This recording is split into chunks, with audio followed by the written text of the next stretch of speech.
Hold me till I scream for every, and wash me over until my will runs dry. Send all your sins all over me, baby, baby, baby.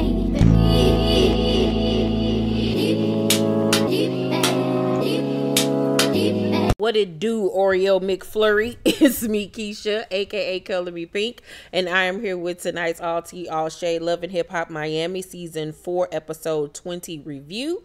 I drop videos Monday through Sunday. Everything that I say is for entertainment value only and not to be taken seriously. So if that works for you, let's get into tonight's review. I also, before I begin, want to remind you all that this Thursday at 6 p.m. Central Time will be a brand new episode of It Started With Wanda. You do not want to miss it this Thursday at 6 p.m. Central Time. The episode begins with Amara giving birth to her twins. Her neglectful ass baby daddy finally decided to bring his ass into town to be there for her. Of course he gonna be there for the birth and nothing else, but he there for the birth.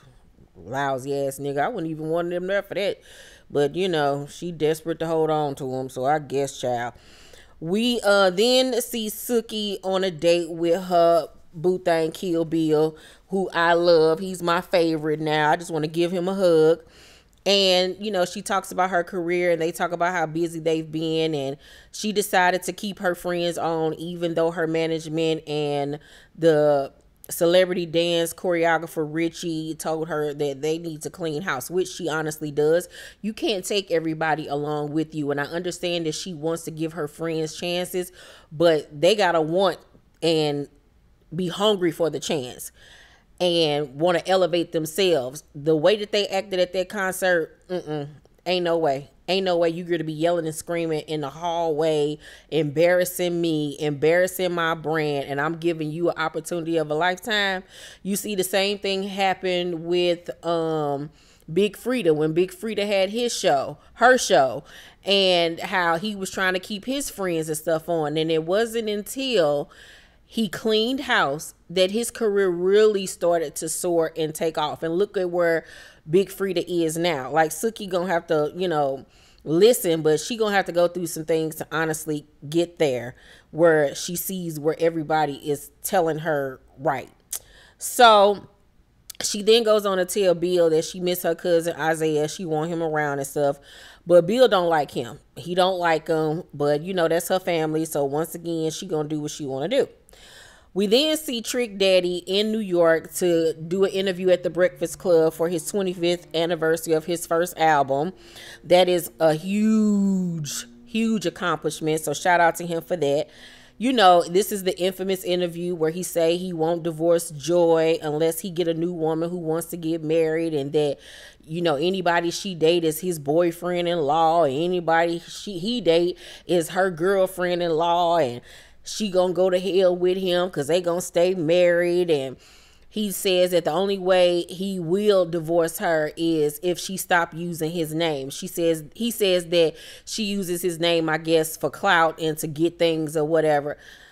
We all know that that ain't the reason why you won't, you know, give her a fucking divorce. You don't give her a divorce because you still love her and you want to be with her, and you know you fucked her over in the past and you just trying to hold on to this woman. You really honestly are, and you need to let it the fuck go. Can't it be something in the divorce courts that state like you have to if somebody don't want to be with you, and with him putting them in debt and all those things? Anybody that's a lawyer that watches my channel is, you know, if a person don't want to grant you the divorce, don't want to willingly do it, is it a way for the courts to make them divorce you? Because this is like being held hostage. This cannot be fair under any circumstances. Like, no.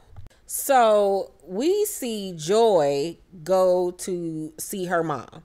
Beautiful woman. They sit outside and Joy hips her mama to everything that's been going on with her and Trick, and how he been doing these radio interviews talking about her, how he won't divorce her, and he then went on his cooking show and told the whole world how she had an abortion, but he don't even know if the baby was his.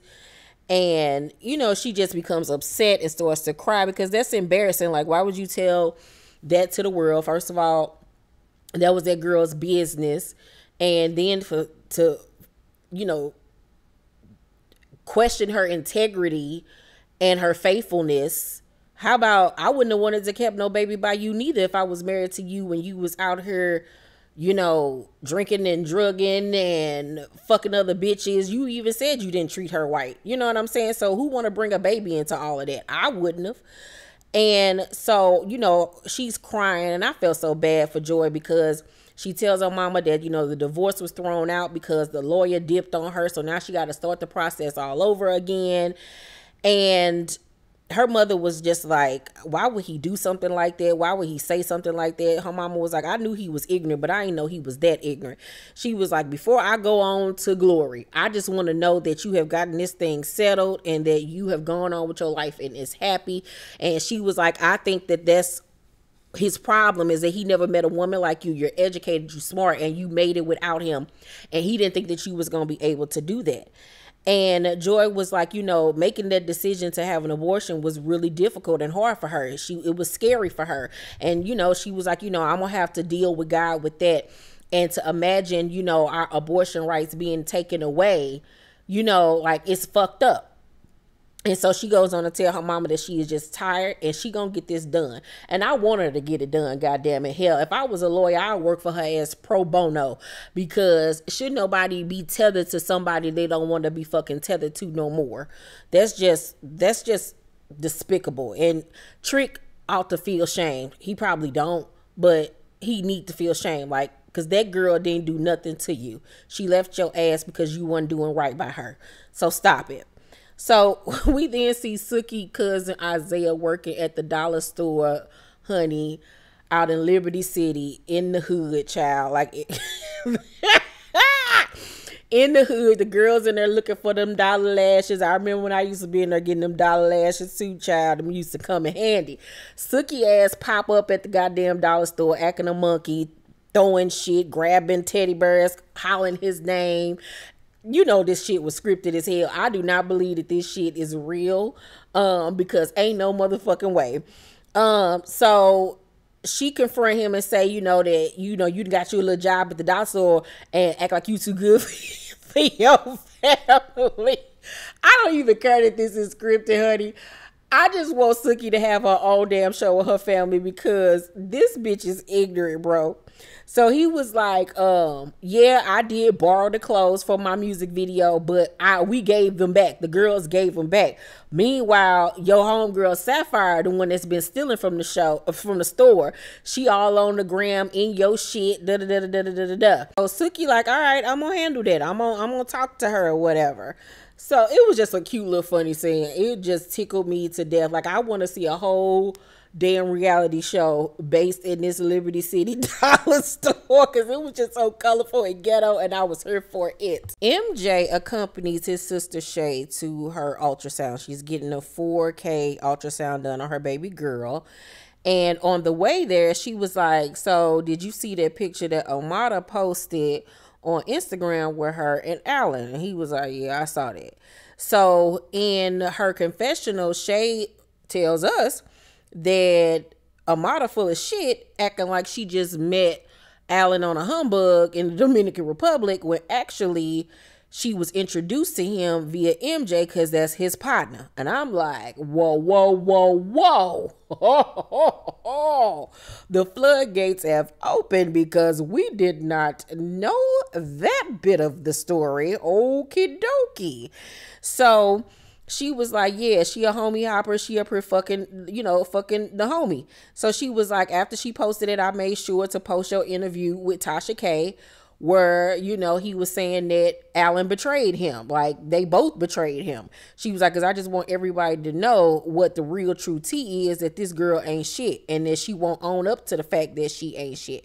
Now, if that is in fact true, then it does make me wonder, when she broke up with him, was it because of what his ex-girlfriend said about him, or was it because she liked the homie more than she liked him, because he had more to offer her financially, and that was her way of getting out of the relationship? Or, was it a situation where they broke up and you know, he tried to holler or she tried to holler and that's how they got together. Either way, it's fucked up. You know what I'm saying? It is fucked up because I introduced y'all. You know what I'm saying? Whether they best friends or not, I introduced y'all. This somebody that I know I fuck with, and then you get with them. Like, damn, that is kind of fucked up. And she should have let that be known from the beginning. You know what I'm saying? If that was the case. Like, it's fucked up, yeah, but hey, it wasn't meant to be between me and him. I wasn't never married to him. I don't owe this man nothing. You know what I'm saying? We together now. It is what it is. But if it's the case of her breaking up with him to be with Alan, I feel sorry for her, because even though MJ, you know, had his shit with him, he ain't have his financials together, but he really, truly, honestly loved that girl from what we saw. And he would have been there for her throughout that pregnancy. He would have been right there, honey. Because, I mean, he ain't had nothing else to do. But he would have been right there for her ass. Meanwhile, you can barely get your baby daddy on the phone. He don't want to have shit to do with your ass. So, there could be karma coming back on her for doing that. So, they do the ultrasound and everything, and then they eat. And she was like, you know, how did it feel to see, you know, your niece? And he was like, I mean, I loved it, but normally the father would be there. Like, what's up with that? He was like, because I've been hearing people saying it's Scrappy Baby. She was like, no, it's not Scrappy Baby. Mama D just wanted to be his baby, but no, it's not. I'm going to tell everybody at my baby shower. So she also reveals that Julian has been helping her with everything and how she's so happy and appreciative because that's her business partner. And MJ like, nah, like he been working you too hard, like he worked you to death. And she was like, well, that's my business partner. And he was like, I mean, nah, you know, because for him it's a situation of he already had issues with him when it came to Amara and him, you know, playing with her, you know, career. Now you working with my sister, and he feel like he's overworking his sister, and he has a problem with that as well. So it's just like, this dude won't get out of my life. But if your sister is telling you she's good, she got it, then that's all you can do is trust your sister. You know what I'm saying? Obviously she saw that season, what happened with him and Trina, what happened with him and Amara. So if she, as a grown, able-bodied woman, decides that she still want to work with him, then that's on her at this point. You know what I'm saying? You can only love her from afar and wish her well. So we then see Amara. She's home from having the twins. They're in ICU because they were underweight. We find out that she done named them little girls Your Majesty Royalty and Your Highness Empress. Goodbye, Amara. Oh, God. Oh, Lord. Oh, I thought when who was the Jermaine named his son Your Majesty, like, oh, God, Jesus Christ. Bless her heart. Bless them kids, because they going to get teased out their ass at school. So, one of her friends ends up visiting her, and he asks, you know, how everything's been since she had the babies. And she's like, you know, Alan, you know, has been there. He said he was sorry for not being there during my pregnancy, but how he loves me and our family. He want to work on things. And so the friend was like, oh, where he at right now? He at the hospital since you at home? And she was like, no. He had to, you know, work, but he gonna be back. It's like, this man telling you he's sorry for not being there, but the babies are here and they're in ICU, and this nigga is in the Dominican Republic. He ain't even there to be there at the hospital while you at home recuperating. Like, girl, make it make sense a lot. Like, you keep on making excuses for this nigga, and he treats you like absolute dog shit. Like, what man know his newborn baby girls are in ICU and you just rushing back to get home? Yeah, I understand you got a job, but your child's mother, your fiance, literally just gave birth. She can't really function well. Somebody need to be there at the hospital. Why isn't it you? Especially when your ass ain't been there this whole motherfucking time. Like, make it make sense. But like I said, she keep on making excuses for this nigga. So, all right. So the friend then brings up Shay, and her upcoming baby shower and how he was invited. And she was like, well, do you see all this stuff she been posting about me? And in her confessional, she was like, Shay keep on, being on some mean girl bully stuff, coming at me. And then MJ did this stupid interview acting like he's so distraught that we broke up and stuff. And she was like, I'm not even responding to it because I don't have time for it. And she was like, and they lying talking about Alan was his so-called best friend. That's not true. Well, you sure didn't tell us that they knew each other and that they was cool. So which one is it? I mean, they ain't even got to be BFFs. Obviously, they knew each other. Okay. So how would you feel if he started fucking with one of your homegirls after y'all broke up? Like, you would be feeling some type of way. So the friend was like, I'm not going to even go to her baby shower, though, because I don't like what I've been seeing on social media. And Amara was like, she ain't got nothing else going on in her life, nothing at all. And her friend was like, well, she, have her fryboy issues. And Amara was like, I don't care. That's life. Put your big girl panties on and move on. Like, don't nobody care. My kids in ICU. I ain't got time to be dealing with Shay and her stupid stuff. Like, she need to grow up. Like, she just snap and goes off. And I agree. Like, this girl, y'all, exposing it. Okay, if you wanted to expose it one time and keep it moving. If she was on some fugazi fraudulent shit, what happens in the dark shall come to the light. Or she just gonna reap what she sowed, how she is right now with this nigga not being there and paying her fucking dust. You ain't even gotta expose her and do none of that. And like Amara said, you got a whole baby on the way. Like, this shouldn't even be on your goddamn radar at this point. Let your brother handle his scandal. I understand you don't want him to be hurt and that you protective over him. But at the end of the day, that's that man business. You got bigger fish to fry than up here harassing Amara on goddamn Instagram, girl. Who is your baby daddy? How about that? Then see Suki and her friend at the shop. The friend underneath the dryer, like her hair wet. I don't really understand it. The shower ain't even on, child. And her hair is fully done. I don't understand why they was trying to pretend like her hair was wet or needed to be dried for whatever reason. It was ridiculous. So Suki tell her friend, like, don't go on 10 when she get here. Let's just hear her out, whatever. So Sapphire arrives and Suki was like, I talked to Isaiah and you were right about what you said about him, but he also told me that you didn't give back the promo outfits that you were, loaned to wear. So the girl was like, he wanted me to come with her and take some pictures of some promo outfits. He then gave me outfits to take on vacation so I can promote them in the boutique, which I did, as you can see on my Instagram. But she was like, I didn't think that or know if you would want some clothes that's been up in my ass before, like if you would want them back. And so she was like, why would I ruin a relationship over some polyester clothes? Like, why would I do that? And that was shady. That was. But then I also understood where she was coming from. Like, I get promo outfits from people. They don't ask for them back. Like, you get to keep them. They're yours. It's given to you for free. You promote it. It's an exchange of goods. Okay. But nobody asks for the products back.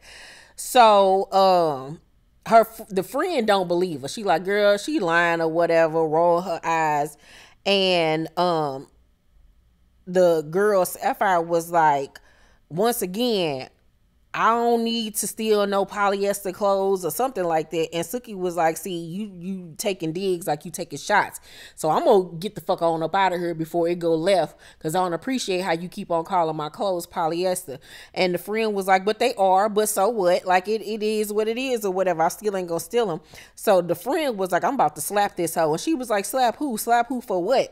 And so Suki was like, them $20 outfits that you keep on talking about make somebody feel good. So I don't like the way you talking down on them or whatever. So they arguing back and forth, and Suki was like, I don't like the way you stood up like you was about to do something. She was like, I wasn't gonna do anything. Like, I felt like y'all was coming at me. They arguing back and forth, and then Suki ended up walking out, child. It was just a mess, a hot diggity damn mess. I don't know if this scene was real or not, but it was entertaining nonetheless. Anytime Suki is on my screen, it's entertaining, and I get my life. It's the day of Shay's baby shower. Everybody's there. It's an all-white affair or whatever. She got on the Dancing with the Stars dress, child. Oh, Lord, the fashions. The baby daddy ain't there because he don't want to be in front of the camera. She was like, and y'all still ain't gonna know who my baby daddy is. I don't know who honestly cares. I don't. You know, God bless her. As long as he in the baby life, that's all I care about. So MJ pulled Julian to the side and was like, you know, I don't appreciate how you got my sister out here working while she pregnant, and you need to slow down. And, you know, based off what happened in the past with Amara, I don't know if I can trust you. And so Julian is like, you know, I hear what you're saying or whatever, but at the end of the day, your sister wants to work. And basically he was saying in his confessional, like, MJ butts in too much into her life. Like, he need to mind his own business. So MJ was like, well, I don't care if she want to work or not. I'm saying she not. So that's what it is. And he was like, you can't tell me what this girl is and ain't gonna do. Like, who the fuck you? He was like, you heard what I said. She ain't gonna be working. And Julian was like, what you want to do then?